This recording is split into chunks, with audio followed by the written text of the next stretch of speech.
Hello, and welcome to Storytelling Live.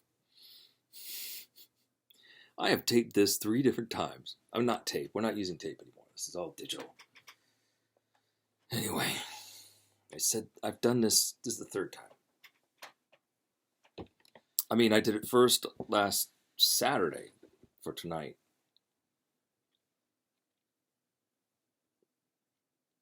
And I had a little hair. Tonight we have an insect, a little tiny fly or someone who comes around here once in a while.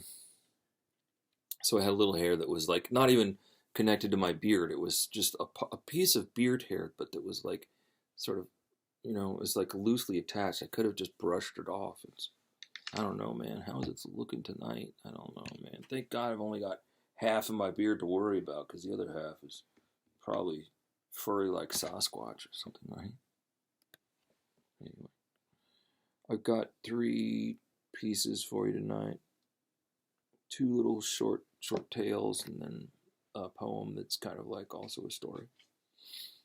And the first one happens in kind of Old Town Casablanca. Definitely Old Town Casablanca. Second one happens in Tangiers. And the third one happens in Marrakesh. And something I'd like for you to know about the first one is that Salut is a kind of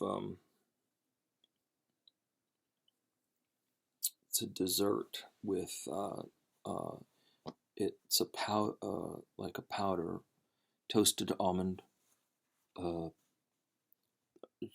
powder, toasted almond ground up with cardamom and some sugar, cinnamon, maybe other things too. I don't really know what's in it. I've just tasted it a couple times. It's very special, very wonderful.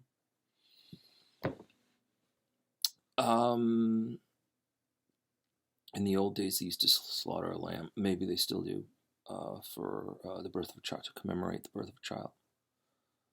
And a little baby boy lamb is the most tender meat. So, the other thing I want you to know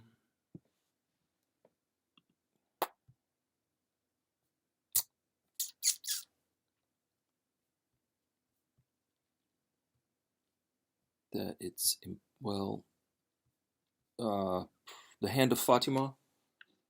Let me see. This shape. Yeah?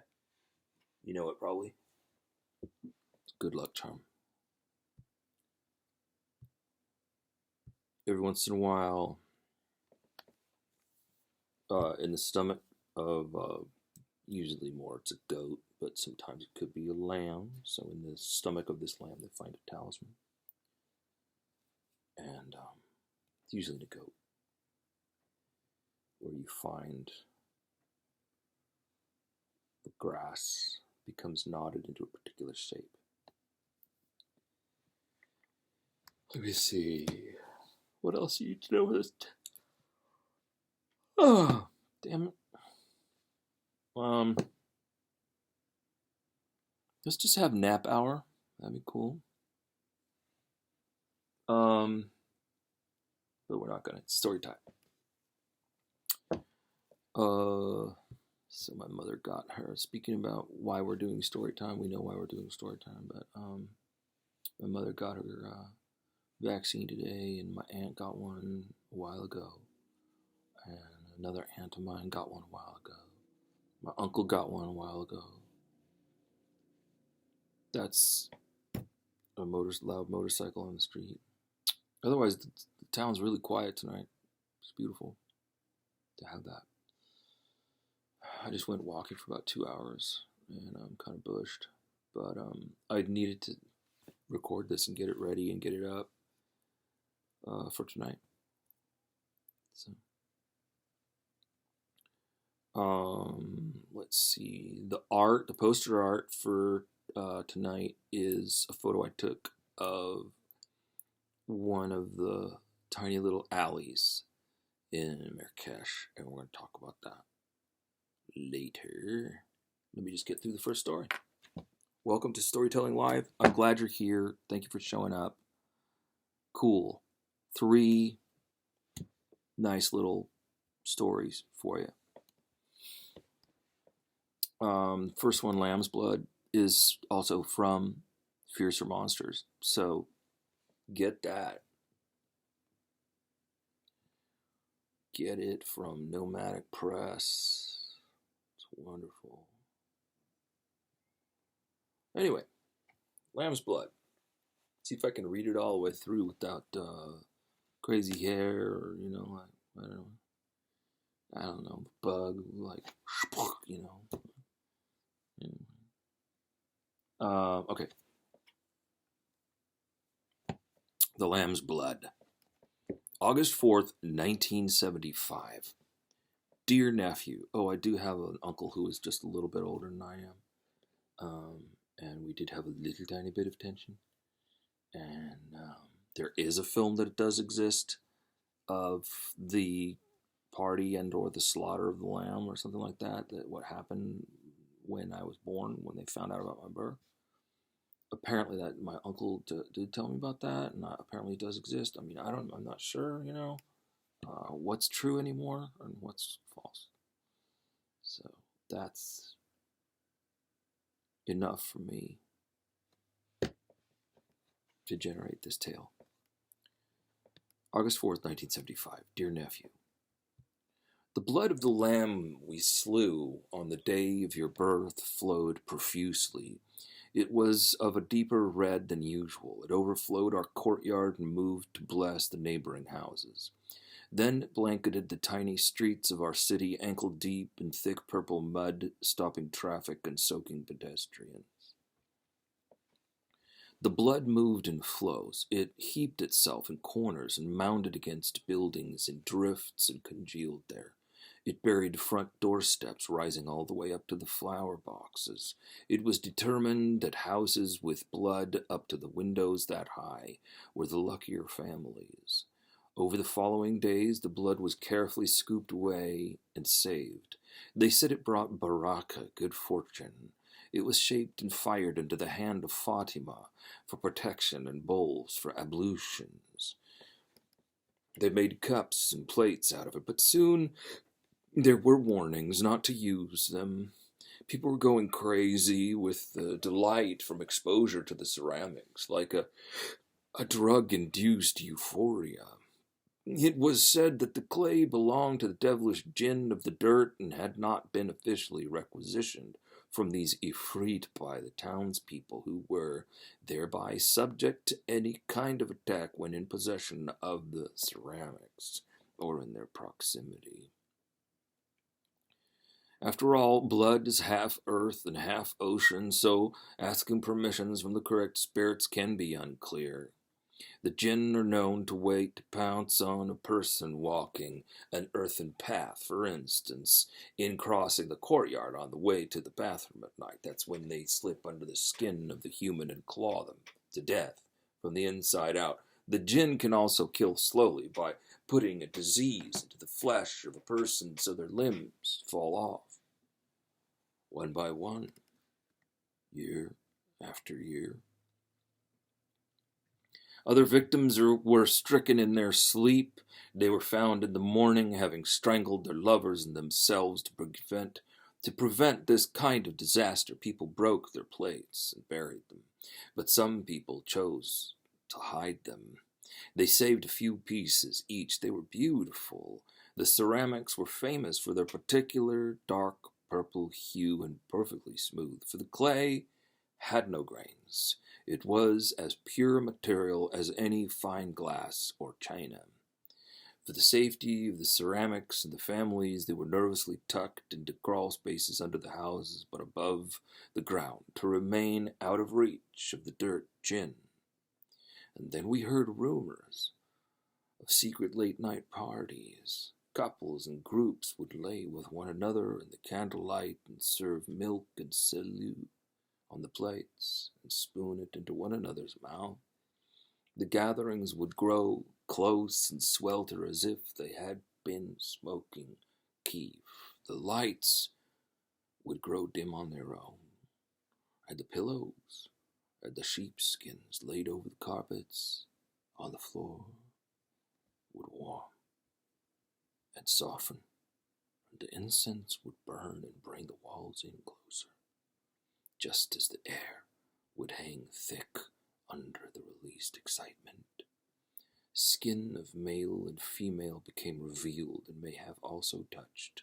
Then drums and singing and dancing would ensue, accompanied by laughter and caresses within the blinding air, caused by a smoldering less from the candles and more from the dancing bodies in the depth of night. Yet the purple stain on those plates and cups is ignored to this day. Families hand them down as heirlooms, or they manage to escape of their own volition, tempting the taker, snatched by thieves, or the wretched djinn of the dirt. The results of that clay used to be in the newspaper regularly, and we still hear about it once in a while. Unfortunate newlyweds, who do not know the origins of, or why to never use these dark and exquisite ceramics, are left victim to the blood that flowed in your honor. Your blood. The happiness of this city is forever marred by the black magic of your blood. August 8th, 1975. But my father and your grandfather pulled a talisman from the belly of the lamb. A solid piece of wound-up grass formed like a man with arms and legs and a head. It was deemed good, a good time to be born, a good time to celebrate. The winter of your birth was dry, but rain soon fell in the mountains and fattened our rivers. We hung the meat high, testicles out, to be admired and to drain completely. Mother says there were such mounds of couscous that it burst from the pots it was cooked in. But I don't remember. We filmed the day. Someone filmed it. I don't know who had the camera. Maybe you did. The newborn spirit. You were so far away, and we heard of your birth almost by accident. You were born in a hospital. They cleaned you up and brought you back to your rich United States home. Then, months later, probably as an afterthought, your father quietly called my father. So we celebrated. We ate our fresh brined olives and bread and the couscous, and we slaughtered a lamb for you, same as they would for any of us, same as they did for me, 20 months before, but no one filmed it. I want you to know that I hate you. I hate you as if you were my twin, even though we are more than a year apart. I hate you. You're like a brother, but I'm your uncle. You're my nemesis. I am you the way you ought to be. I know how to do things right, so much better than you. I will keep the tradition properly. I saw you in that film. I swear I saw your dark little shadow swimming there, the American bastard, lolling in the currents of blood as it touched our neighbors' doorsteps. That fresh, wry look of the little baby spirit they were all so proud of. Welcome to us, welcome to the world was the song we sang for you. But I saw that smirk you carried. I smelled it too. Oh, I smelled it like a rotting skunk, rising within the fumes of the roasted lamb when it was served after prayer before the evening's dancing. My brothers offered me chunks of the beast, but it was rotten with your smirk. That same smirk you showed up in 30 years later, and for the first time. The responsibility of taking care of your father fell to me, since he wouldn't come. In his final years, he gave up hope in retrieving you, the far-flung seed from the increasingly inconceivable horizon. I called you once when he died. No one else would have told you. I spoke. You tried to. There was nothing to say. For us, for him, his death was a relief. He'd been sick for 15 years. You never knew. I'll show you where he's buried, should you return. You haven't seen the film. You may never see it. And yet you tell us you will. But we think you do not ever plan on coming back. Personally, I don't care if I ever hear from you again. But please, write to your family at least once in a while. Sincerely, your uncle.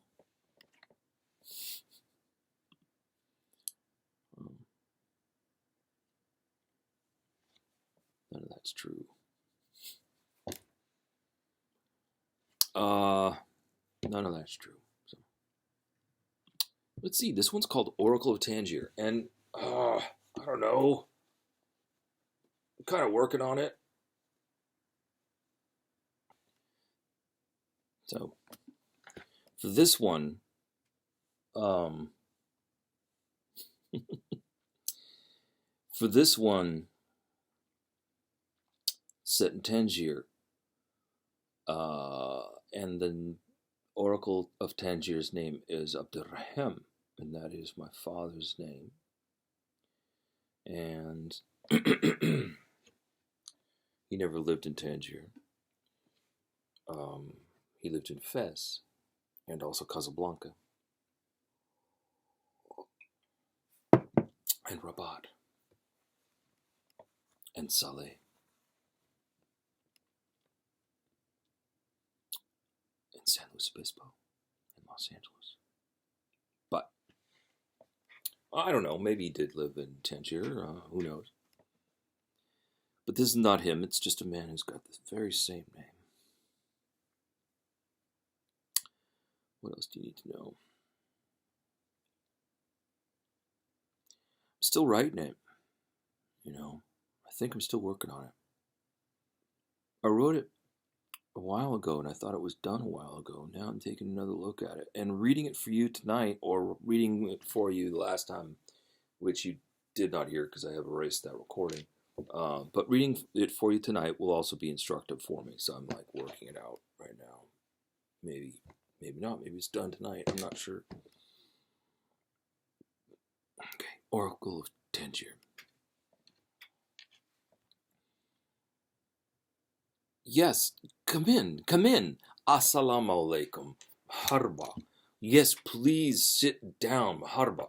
Welcome to Tangier. Welcome to the city of 1,000 anchored ships and 1,000,000 moving rocks perched above the glittering Mediterranean. Welcome to the city on a cliff that sees schools of silver dolphins playing at the foot of Our Lady of Eminent Waters, Gibraltar. So glad to have you wander our rich footpaths and alleys, our colors and commerce, our thick walls cooled by Mother Earth, towering up to Father Sun, forever solid, centuries old. Yes, please do take some dates and milk. I'm so glad to have you here at last. Yes, it's true. Abdurrahim was the oracle of Tangier. He was the one who received information from the voices of crowds. All true. He would walk, sometimes backward, with the cowl of his jalaba lowered over his face, practically blind to the people he passed. Yes, I would sometimes walk with him. People were used to seeing him on his quests. They made room for him as he passed, and as they went on their way. Tangier is a very special place with many kinds of people. It has been an international city for thousands of years. Ever since its inception, multiple languages are natural for our city, and crucial to his results, he would say. Hearing only Arabic would lead him to make choices about what he was hearing.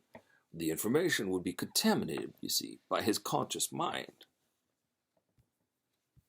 So I should say that.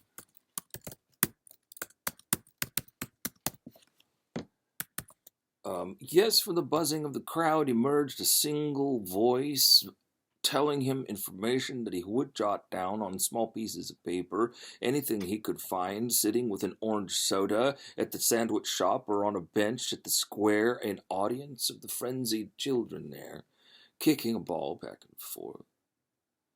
He compiled thick wads of pocket-sized scraps and bound them tightly with rubber bands. Once he had reviewed the day's notes under the heavy iron lamps of the Kasbah, or leafing through the crumpled papers at his apartment in the company of his wall-mounted cuckoo clock that never chimed.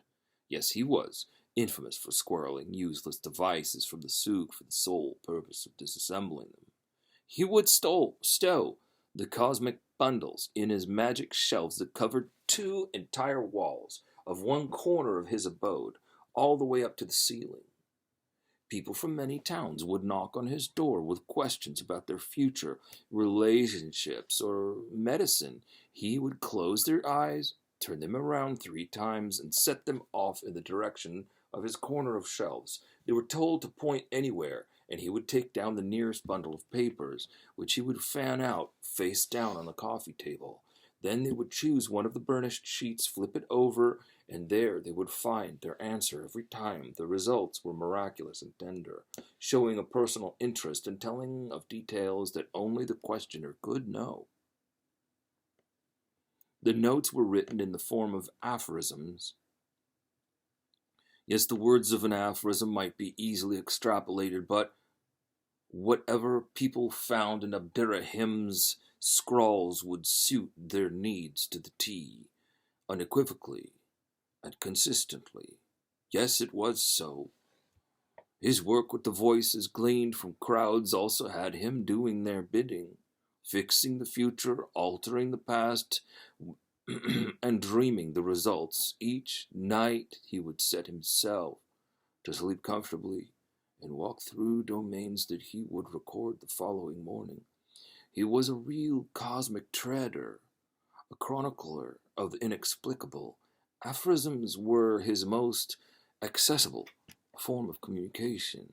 He had to use metaphor for the rest of us, the people locked on this earth, so we might gain some knowledge from his pursuits. He worked tirelessly with the voices to patch up the past and set the future in motion. And where can we find his writings? But they no longer exist. The oracle grew frustrated because the images wouldn't easily translate into words. He threw his notes out the window one day, singing verses of the Koran. It was a real spectacle for his quarter. A ticker-tape parade of stinky old papers. The children picked up a few, but most were disposed of with all the other papers a city leaves on its streets. He couldn't keep track of the time he was supposed to patch. He had distorted the cosmic message by allowing his conscious brain to interfere, and he pestered himself with minutiae. What's that you say? Oh, how would time get patched? Well, that was very easy. For example, because once he was directed to go to a river and set a large log afloat, and that's it. But that log hit a swimming dog and killed it. Then the body got trapped in an agricultural canal, thereby infecting water that caused a crop failure, and thus famine for a community that would give birth to twins who grew up stronger because they were born in a time of famine. This corrected a wrong where, in the alternate reality, the land would have been ruled by the twins in a time of apathy and excess, who had usurped the crown and ruled in tyranny. Yes, Abderrahim was plagued by his dreams. Broiling, confusing, nightmarish realities pocked his sleep and confused his midnight laboratory. He sat me down one afternoon for tea, after prayer, and told me about the troubles he had been experiencing. He related an intense encounter he had in a dream from inside the den of a large rat that kept small mice hostage, buried up to the neck. The rat would feed its prisoners to keep them alive. He saw the creature patiently and persistently open the jaw of one of the mice, and then casually, as if it were checking something at the back of its throat, he stuffed his whole head into the mouth of the mouse and fed on the mouse from the inside out. Yes, Abderrahim told me of the surprise and panic he saw in the mouse's eyes, and these visions were completely nonsensical to the time researcher and his obligations, which he found frustrating enough. Soon after, instead of walking, he began running through crowds and picking up every fifth word of the cosmic instructions. He was distorting the message. Worse, he began to suspect that every new message was for him exclusively. He quit his work and began a hunger strike.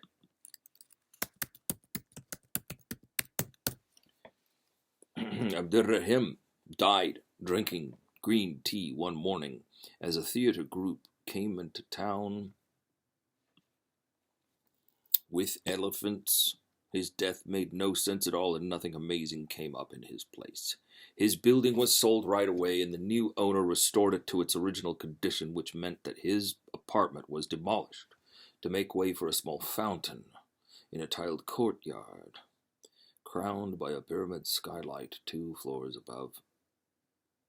Here, take some mandarins for your pockets as you leave. Why, I suppose the Chinese named them mandarins.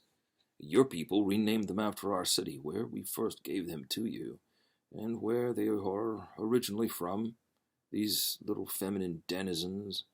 Now you will hold them in your heart forever, and remember the oracle of Tangier. It's turning out to be kind of a wacky night here. It's a very short evening. This is the last thing I'm going to read for you, and this happens in Marrakesh. So the photo for tonight's, the poster artwork for tonight's episode is a photo I took in the souk of Marrakesh, and it shows how it is. It's clay walls of buildings, dirt or pavers on the ground, and the wood roof to keep the hot sun out. And it really works, you know. The tiny alleys of the souk are sheltered and comfortable to walk through. The motorbikes buzz by, the donkey carts buzz by. Not at the same speed. And I was there for a week at a time, like two different times. And there is a place called the Baths of Azahara, and it's what's it called? It's a hammam. So the hammam is a traditional steam bath. Like the Swedish have sauna, and but the Swedish don't do this. When you go to the hammam, they lay you out on a place in a nice clean area. Lots of steam, spoon hot water, sometimes with rose mixed with roses and rose petals and stuff like that. And then they cover you with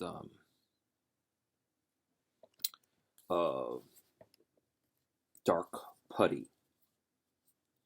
And what's that? It's not mud. It's saponified olive oil.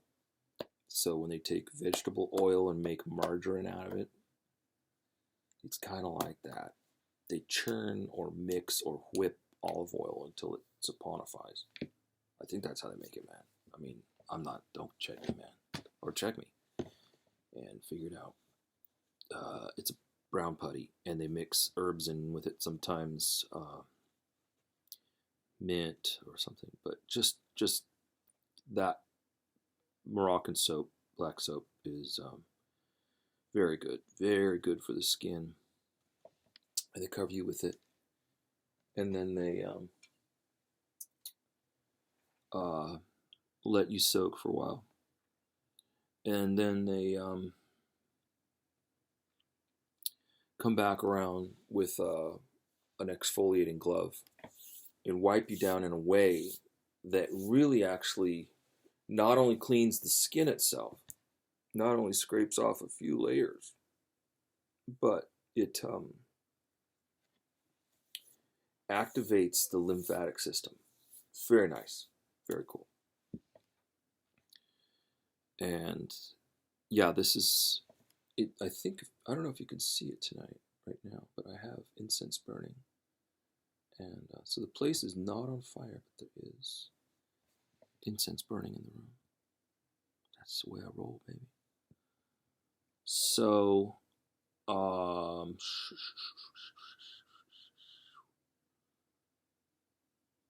what was I saying? Just what was I trying to say?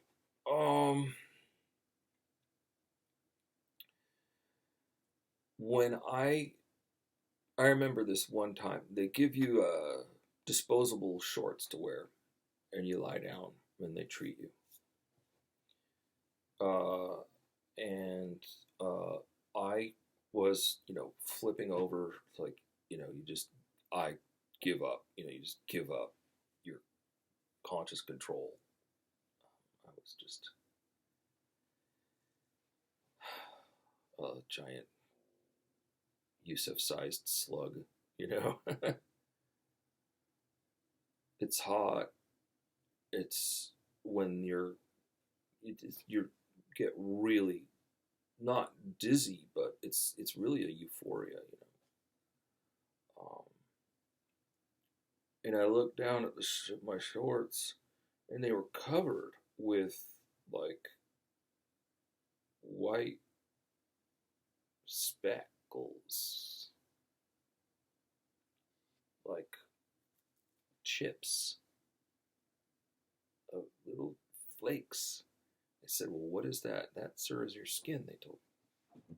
Whoa, all this skin came off of my body. So it's actually healthy to get it done, like maybe once a month or something is probably really good for you. But, I get it done every 4 years or 5 years. What else was I going to tell you? Okay.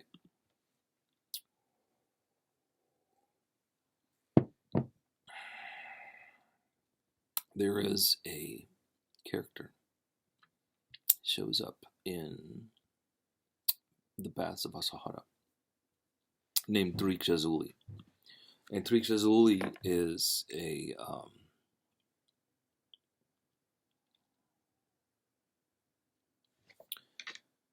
the name of one of the little alleys. Like, you take a look at the picture for tonight, and that just, it's just even from here to like over there, like maybe it's like 4 doors down, but still it has that little area has a name. It's a little tiny alley. It's very short, very small, and it's named Tariq, which is alley of Jazul, the person who comes from Jazul, or the person who is, comes from Jazul, Jazuli. So I make this little alley stand up and walk. It's a character.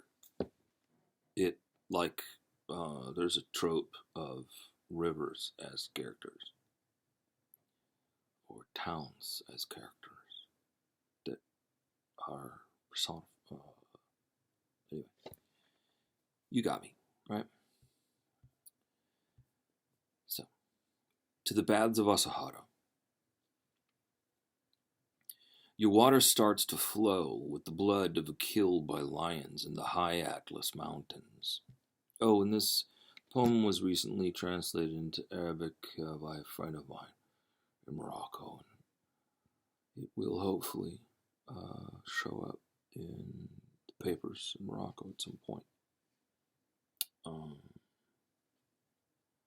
So that'll be my first publication in Morocco, which is a big deal, for me. So, your water starts to flow with the blood of killed by lions in the high Atlas Mountains. Spanked into life from the grief of this kill, the brooding stream grows in force to invade the rocks above Urica, then cleaves its way to Marrakesh, scattering the land as it goes. Now it runs as it sprawls, wailing through the valley with the soul of beloved, destroying the desert, sprouting trees beside it, never believing its insides will soon spill to warm your back. Tariq Jazuli, you count one misstep before falling into the fountain of Ben Sliman, daydreaming on the way to your bath, wondering if the mountain cats have survived. Here in the ochre city they have shrunk, but are no less vicious. Rough-hewn, lithe spirits of freedom, they wander alleys and rooftops and tread the edges of walls looking for prey, anything that moves. Like a bird. Tariq, take care to watch the birds. They are quick and reasoned. In groups, they strafe the rooftops, tracing currents of consciousness in brush strokes. People flow through tributaries of the souk in covered pathways, clay and wooden capillaries, bearing greens, radishes, chickens, clotted with bulbous lamps. Here is where a mule treads on your back, Tariq, worn 3 times, but would not. Worn 3 times, but you would not move. You were so entranced by the piles of meat. You saw them as an edible bestiary, then as young tagines, a menagerie of parts, legs that can't run, eyes that only stare, snouts pointing every which way. The Baths of Azahara can't be far off. Rivers of blood and money will guide you there. Follow the smell of black soap and rose oil. Sunset reveals spouts of pink light above the clouds. They are stabbed by the Kutubia, a lone sword in the back of the city, guarding the dead, pointing at God. Evening calls to prayer fly from every angle, sung 100 ways. The disparaging voices form a lake of song over the city. Couscous Palace, high above the alleys, has electric lights that will shock you if you touch them. Do not look for food there, Tariq, and keep your precious body away from strange water. This is the last of your warnings. The dark jinn are starving, unknowing of themselves, clamoring for their reflection. A deep feud in a congress of clouds asserts the sky. You were born under such a thunderbolt, for collisions are the very source of life. Sky versus mountain, wind versus voice, fire versus clay, water versus rock, fang versus hide. This song versus your vision. Your bath will soon be ready. A young boy will help. You must wait for his call. So I wanted to say, I should have said at the beginning that the Kutubia is a tower on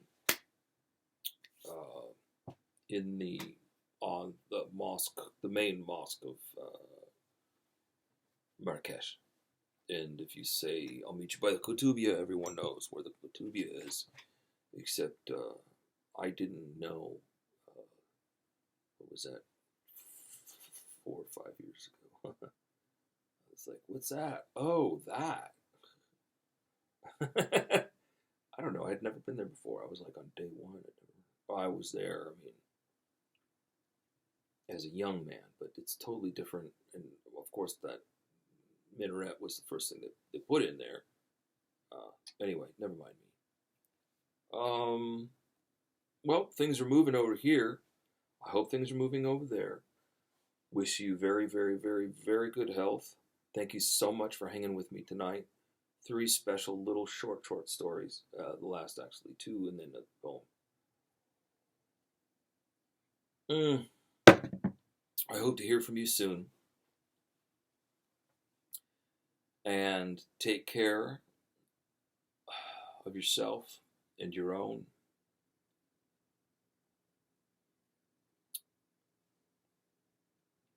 Maybe this nightmare is coming to an end.